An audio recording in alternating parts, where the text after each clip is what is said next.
अल्हम्दुलिल्लाहि रब्बिल आलमीन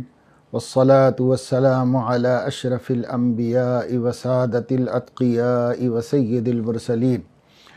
सय्यिदिना व हबीबिना व क़ुर्रति अयुनिना मुहम्मद व अला आलिहि व अहले बैतिहि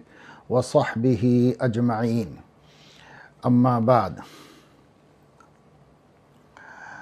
फ़क़द क़ाल अल्लाहु तबारक व तआला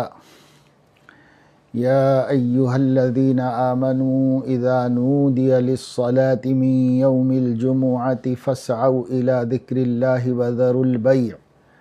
ज़ालिकुम खैरुल लकुम इन कुन्तुम तअलमून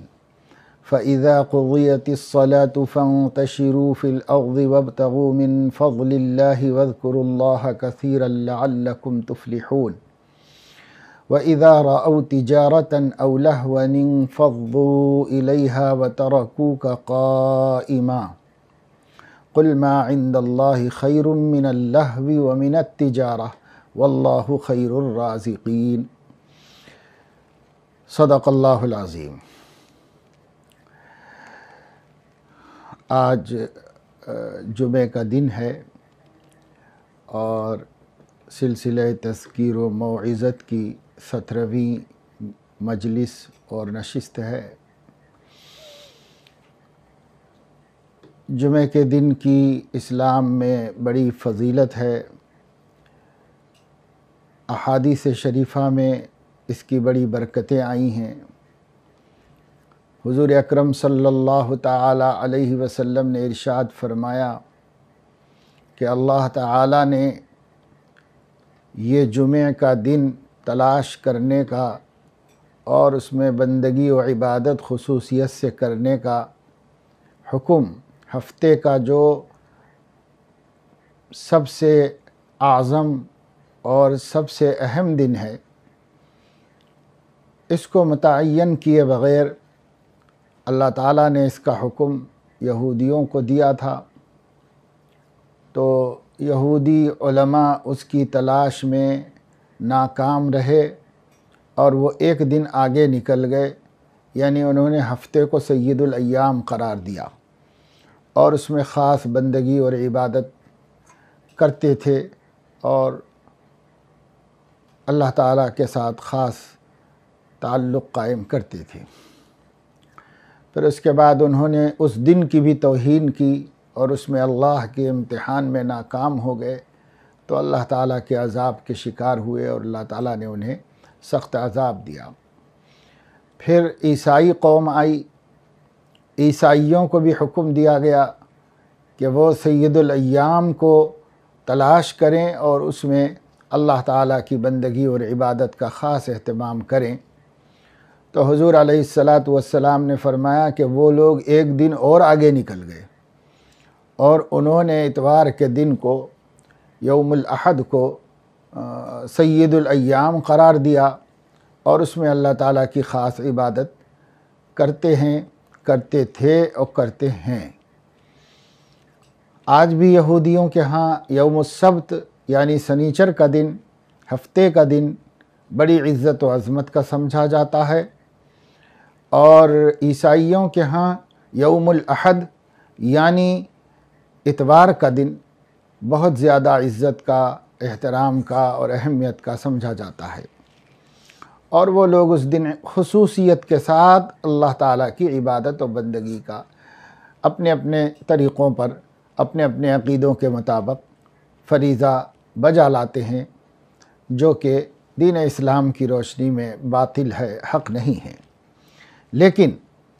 सिर्फ़ ये बताना मकसद है हदीस शरीफ में कि एक दिन वो लोग सय्यदुल अय्याम से, जो अल्लाह के नज़दीक और अल्लाह की तक़दीर में और अल्लाह के इल्म में जो दिन सय्यदुल अय्याम है यानी जुमे का दिन, इससे वो लोग एक दिन आगे निकल गए यहूद और उन्होंने हफ्ते को समझा, और ईसाई एक दिन और आगे निकल गए और उन्होंने इतवार को समझा। लेकिन सैयदना मुहम्मद रसूलुल्लाह सल्लल्लाहु अलैहि वसल्लम को जो निशानदही हुई वो यौमुल जुमुआ की हुई, जो अल्लाह के इल्म में भी वही दिन सय्यदुल अय्याम है। यानी जिस तरीक़े से बरस के 12 महीनों में रमज़ानुल मुबारक सय्यदुश्शुहूर है, सब महीनों का सरदार है। ऐसे महीनों के 4 हफ्तों में, हफ्ते के 7 दिनों में वो सय्यदुल अय्याम जुमे का दिन है, और इसको अल्लाह ताला ने दिनों का सरदार बनाया और उसको बड़ा मर्तबा और मकाम अता फरमाया, और उसमें बड़ी बड़ी बरकतें, फजीलतें रखीं। अहादीस से मालूम होता है कि हुज़ूर अलैहिस्सलातु वस्सलाम के नज़दीक जुमे का दिन ईद उल फित्र और ईद उल अज़हा से भी ज़्यादा बरकत का और उससे भी ज़्यादा खुशी व मसरत का दिन है। ये इसकी बड़ी फ़जीलत है। हुज़ूर अलैहिस्सलातु वस्सलाम ने जुमे के दिन की कई फ़जीलतें बयान फरमाई कि इस दिन को क्यों सय्यदुल अय्याम बनाया गया। अल्लाह ताला ने कायनात के जितने अहम फ़ैसले फ़रमाए हैं वो जुमे के दिन फ़रमाए हैं, इसलिए ये जुमे का दिन सय्यदुल अय्याम करार दिया गया है। इसी तरीक़े से हुज़ूर अलैहिस्सलातु वस्सलाम ने फ़रमाया जुमे के दिन के सय्यदुल अय्याम होने का एक सबब ये भी है कि उस दिन में एक घड़ी ऐसी है जिसमें बंदा अल्लाह ताला से जो मांगे उसकी दुआ उस घड़ी की मुवाफ़िक हो गई तो वो ज़रूर मकबूल होती है और अल्लाह ताला के यहाँ ज़रूर कबूल होती है। तो गोया कबूलियत की ख़ास घड़ी है, नामालूम घड़ी है, और बंदा उस दिन दुआ करे और वो घड़ी के साथ मिल जाए तो वो ज़रूर मकबूल हो जाती है, मोतबर हो जाती है। अब वो घड़ी कौन सी है, इस सिलसिले में शारिहीन हदीस ने मुख्तलिफ़ सहाबा से और मुख्तलिफ़ ताबिईन से कई घड़ियों के सिलसिले में रिवायात आई हैं, और वो रिवायात बहुत ज़्यादा हैं, और उन सब रिवायात में से सबसे ज़्यादा जिस रिवायत को जमहूर उलमा ने कबूल किया और जिसकी तरफ सहाबा व ताबिईन और अक्सर मुहद्दिसीन वग़ैरह का रुझान है, वो घड़ी है जुमे के दिन गुरूब आफ्ताब से पहले, यानी जुमे का दिन जब बिल्कुल ख़त्म होने लगे तो उससे पहले की चंद साआत ऐसी हैं जो साआत वो कबूलियत की घड़ी हैं, और उसमें जो दुआ मांगी जाए तो वो दुआ मकबूल व मोतबर होती है। इसी वजह से तमाम उलमा और सालिहीन और अहलुल्लाह जुमे के दिन मगरिब की नमाज की तैयारी जल्दी करके मगरिब से बहुत पहले अल्लाह ताला के हुजूर हाज़िर होकर मुसल्ले पर बैठकर दुआओं का एहतमाम करते हैं। 5 से 10 मिनट नमाज से पहले, अज़ान का वक्त होने से पहले पहले, क्योंकि अक्सर लोगों के नज़दीक कबूलियत की वो ख़ास घड़ी यही होने का एहतमाल है, इम्कान है।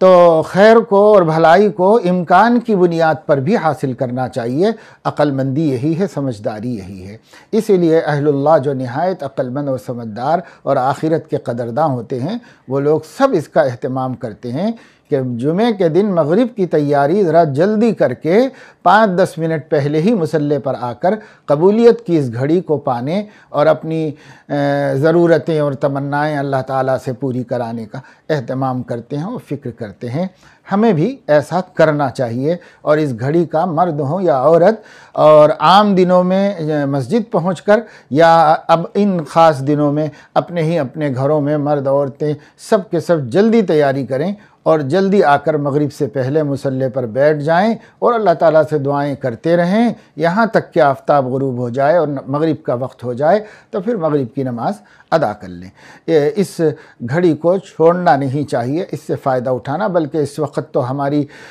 हाजत और परेशानी पूरी उम्मत की बहुत ज़्यादा है, इसलिए बहुत ज़्यादा कबूलियत की घड़ियों को पाने का एहतमाम करना चाहिए।